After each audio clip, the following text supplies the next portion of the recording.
Aujourd'hui, on parle de prise de profit, comment faire, quels sont les outils qui sont à notre disposition sur les exchanges pour prendre ses profits.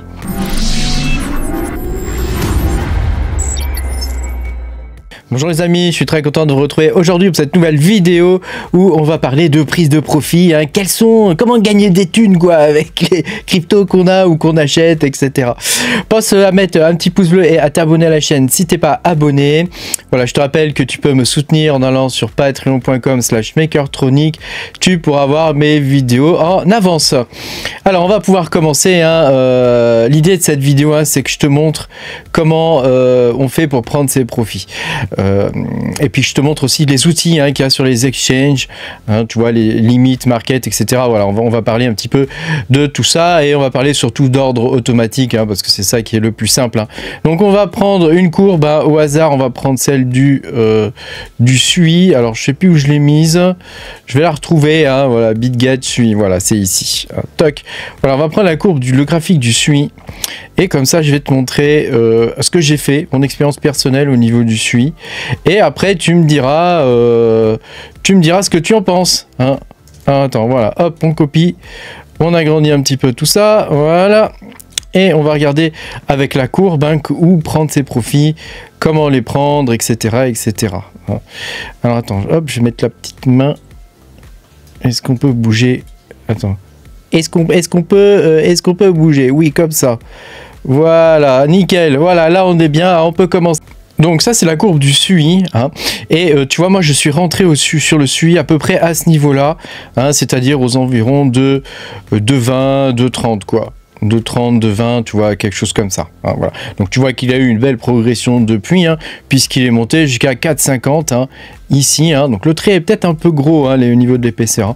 Donc il est monté, tu vois, jusqu'à 4,50 ici. Donc qu'est-ce qui s'est passé entre 2,30 et 4,50? Il a fait un x2.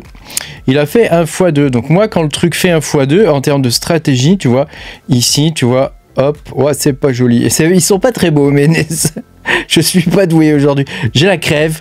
J'ai la crève et je suis pas doué. En plus le truc, j'ai l'impression qu'il clique pas où je clique, donc il y a un problème, mais c'est pas grave. Donc tu as vu là, ça a fait x2. Donc qu'est-ce qui se passe quand le truc fait x2? Moi je vends 50%, je vends la moitié, je récupère ma mise initiale. Donc là j'ai vendu à peu près ici, ici j'ai vendu avant-hier à peu près ici à 4,4. Bon, depuis il est monté encore un petit peu, alors c'est toujours très difficile d'avoir le top, mais disons que voilà, je m'en suis approché pas mal sur ce coup-ci. Voilà, idem pour l'Aptos. Voilà, tu sais, je t'avais partagé un peu mon wallet idéal, donc c'est quand même, il y a quand même des coins dans ce wallet là idéal que j'ai, en particulier le SUI et l'Aptos. Et donc tu vois que voilà, la progression elle est là, donc voilà, il y a des périodes, il faut arriver à identifier les moments donnés où tu sens que ça va se retourner, et donc là ça n'a pas loupé, ça s'est retourné, on est revenu à 3,5, donc évidemment je suis toujours en profit sur les 50% restants, mais voilà, je vais attendre que ça reparte à la hausse maintenant, et donc ça sera encore de nouveau des gains. Donc dès que je refais x2, je revends la moitié, tu as compris le principe quoi. Voilà, ça c'est une première technique. Il en existe d'autres où dès que tu augmentes par exemple de 30%, par exemple là tu augmentes de 30%, tu vois, ici, hop, tu augmentes de 30%, donc là, ça fait un peu plus que 30%, là, mais ça doit faire 50%, là, mais tu augmentes à peu près de 30%, tu revends 10%. Tous les 30%, tu revends 10%. Tous les 30% de hausse, tu vois. Voilà, après, moi, j'aime pas trop cette technique-là, parce que ça demande un suivi plus régulier. Moi, j'aime bien regarder le x2, donc 200%. Je regarde les x2, et dès que je fais x2, je vends 50%. Ce qui fait que tout ce qui me reste, c'est du gain. Et voilà, ça permet de limiter aussi pas mal le risque. Voilà, alors après, il existe des outils au niveau des exchanges. Alors, l'outil principal, le plus simple qui est à utiliser, c'est le trailing stop. Alors, tu le trouveras sur Binance, tu le trouveras sur BitGet, tu le trouveras sur Kraken, évidemment. Kraken est très très bien. Si tu connais pas Kraken, je t'invite à aller découvrir, c'est pas un truc sponsorisé ni rien. Voilà, tu as XT aussi. Alors XT, je pense qu'il est 100 KYC, donc c'est intéressant d'aller sur XT. Tu as KuCoin aussi, donc là il y a un KYC, et puis tu as MEXC. Alors MEXC il n'y est pas dessus, MaxEC c'est 100 KYC, mais il est pas dessus, donc du coup on se rabat sur xt.com. Hein, voilà. Après KuCoin c'est KYC, Binance évidemment c'est KYC, BitGet c'est KYC. Voilà. Après il en existe d'autres, mais je ne sais pas, c'est pas ceux que j'utilise. Je ne sais pas s'ils ont des trailing stop, parce que c'est ce qu'on va utiliser là. C'est un trailing stop. Donc tu vois, au niveau des ordres de marché, tu as les ordres limites. Hein, donc je vais pas te réexpliquer tous les trucs. Hein, tu as les ordres limites, c'est-à-dire tu fixes un prix à la vente ou à l'achat, et en fonction de ce prix, l'ordre va être déclenché. Hein, donc ça va être le prix, le déclencheur. Ensuite, tu as les ordres de marché. Alors les ordres de marché, il va balayer le carnet d'ordre pour faire ta vente ou ton achat. Donc il va commencer par les prix les plus bas pour monter vers les prix les moins avantageux, hein, si tes ordres sont importants. Voilà, si c'est des petits ordres, évidemment, tu sentiras rien. Mais si c'est des gros ordres, par rapport au volume, en tout cas, voilà, il faut faire attention avec les ordres de marché. Voilà. Et puis enfin, tu as les ordres stop limite. Donc les ordres stop limite c'est un petit peu plus particulier, et nous ce qui nous intéresse, donc je ne vais pas tous te les détailler parce qu'ils ont chacun des particularités, nous ce qui nous intéresse c'est le trailing stop. Alors le trailing stop c'est un ordre particulier. C'est un ordre particulier dans le sens où tu vas définir un pourcentage. Alors on va faire un petit dessin. Hein, on va faire un petit dessin.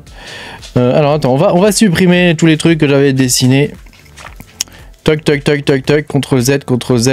Voilà, je spam le CTRL Z. Voilà, tu vois. Donc on revient sur notre courbe. Alors qu'est-ce qui fait le trailing stop? Tu vas lui dire par exemple de suivre la courbe de 10%. Donc il va suivre la courbe. Donc il va suivre la courbe, hein, comme ça, tu vois. Toc toc toc toc toc toc toc toc toc. Hop, ça baisse de 10% ici. Tu lui dis par exemple que toi tu veux vendre si ça baisse de 10%. Hop, ça baisse de 10% ici. Donc là, tu as une vente. Ici, tu liquides. Donc ça fonctionne comme ça. Ensuite, tu vois, hop, tu peux rentrer de nouveau ici, par exemple, hein, et tu remets un trailing stop, et tu lui dis par exemple 5% ou 10%. Si tu sens que le marché va se retourner, tu mets 5% par exemple. Hein, sachant que 10% c'est déjà beaucoup, hein, en vrai. Hein. Et hop, ici, il rebaisse de 10%, tu vois, ça recroise ici, toc, de nouveau, il y a un ordre de vente qui est déclenché. Donc ça te permet de suivre la courbe et de maximiser tes gains. Alors ça existe à l'achat, mais ça existe aussi à la vente. Hein. Donc tu vois, au niveau des ordres, alors moi, mon préféré, évidemment, c'est Kraken. Hein. Kraken, c'est le meilleur. Hein. Donc ça existe à la vente ou à l'achat. Hein. Et donc ça s'appelle ici Trailing Stop. Hein, tu vois, Kraken est très fourni en outils. Hein. Bon, tu as évidemment les stop loss, etc. Mais tu as le Trailing Stop ici, donc par exemple trailing offset, donc là c'est un pourcentage, mais tu peux choisir aussi en USD. Hein. Donc ici ton pourcentage, par exemple, tu peux dire que c'est 10%. Voilà. Si le Bitcoin baisse de 10%, alors tu vends un BTC, enfin tu vends ton solde, quoi, soit en USDT, soit en BTC, et tu cliques sur vendre. Hein. Donc là j'ai rien dessus, donc je peux pas placer l'ordre. Hein. Mais voilà comment ça fonctionne.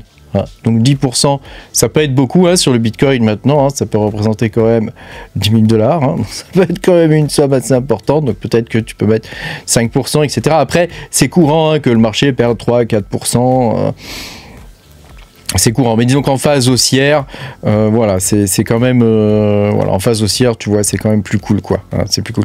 Donc voilà, cet outil-là est vachement bien. Alors il se présente différemment, hein, tu vois, ici par exemple, sur, attends, j'ai enlevé ma tête, hein, toc.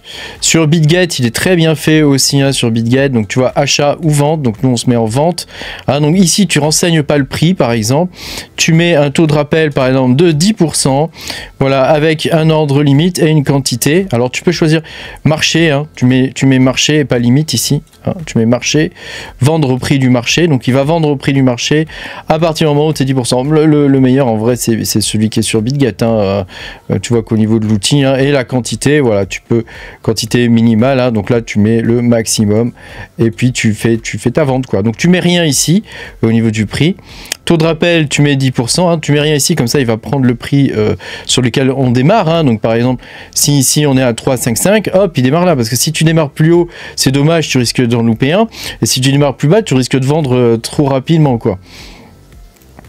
Et ici, tu vois, tu mets ton trailing stop. Donc vraiment, l'outil de BitGet, c'est le meilleur. Malheureusement, il faut faire un KYC. Donc moi, comme ma carte d'identité est périmée, bah, je ne peux pas l'utiliser, malheureusement. Donc bon, tu vois, d'ailleurs, il veut sur Kraken, il veut que je remette de nouveau mes informations de compte. Donc comme ma carte est périmée, je ne peux pas. Donc il faut que je refasse faire ma carte. Ça me fait Voilà, donc c'est casse-pied. Voilà, ça existe évidemment aussi sur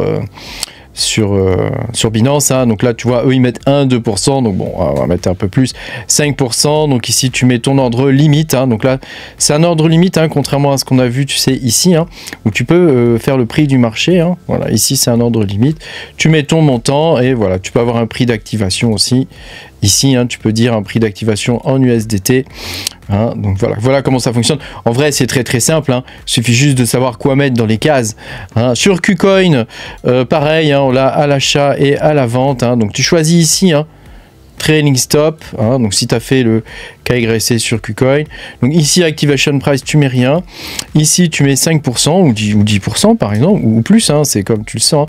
Moi habituellement je suis plus aux environs de 10%, parce que c'est déjà beaucoup 10%, et quand je sens que le marché va se retourner je mets plutôt 5%, hein. Donc tu vois j'ai eu deux événements générateurs de vente, hein, ici sur le SUMI, hein. J'en ai eu un ici et un ici, hein. Ici j'étais à 5% et là j'étais à 5% aussi, hein. Donc j'ai eu une vente qui a été générée à peu près ici, hein, dans ces eaux là, hein. Donc tu vois c'est quand même bien pratique, hein. Donc on reprend sur KuCoin, tu vois ici tu mets tes 10%, tu mets ton prix, ton nombre, hein, tu choisis l'un ou l'autre, hein, voilà, combien tu vas en vendre, hein, donc 100% par exemple, et puis tu places ton ordre, hein, voilà, c'est assez simple, hein. Voilà, le meilleur ça reste celui de BitGet à mon sens, hein, et puis celui de Kraken aussi, il est très bien, hein, il est assez simple à utiliser, celui de Kraken, hein. Voilà, bah, j'espère que ça pourra t'aider, ce genre d'outil, parce que c'est quand même c'est très important. Alors Kraken en plus tu as vu, on le voit la barre, hein, il y a une barre, hein, qui se dessine, hein, au niveau de l'aperçu, hein. Donc ça c'est quand même cool d'avoir des repères visuels graphiques sur les charts, hein. Merci beaucoup d'avoir regardé cette vidéo. Voilà, j'espère que ce genre de truc pourra t'aider à mieux gérer ton portefeuille et à éviter de perdre de l'argent, hein, parce que je te rappelle que en période de bull run, hein, on gagne tous de l'argent, mais le plus dur c'est de ne pas en perdre, hein. Principalement parce qu'en bull run, tu peux avoir des phases de retournement extrêmement violentes, hein. On l'a déjà vu plusieurs fois, hein. Donc évidemment, ça prend pas 24 heures, hein. Ça peut prendre des fois plusieurs jours de retracement, hein, des fois même un bon mois, hein. Donc voilà, il faut être prêt en bull run à vendre au bon moment. Et le trailing stop, c'est un bon moyen de pas se faire... voilà, de vendre, même si jamais il y a une liquidation ou je sais pas quoi, tu sais, avec les futurs et tout ça, hein, il peut y avoir des trucs terribles, hein. Donc si jamais tu as des grosses mèches rouges, bah, ton trading stop il va se déclencher, tu es tranquille et au moins tu auras pu profiter de la montée. Voilà, merci beaucoup d'avoir regardé cette vidéo, pensez à mettre un petit pouce bleu et à t'abonner à la chaîne si t'es pas abonné. Et moi je te dis à bientôt pour de nouvelles aventures, salut.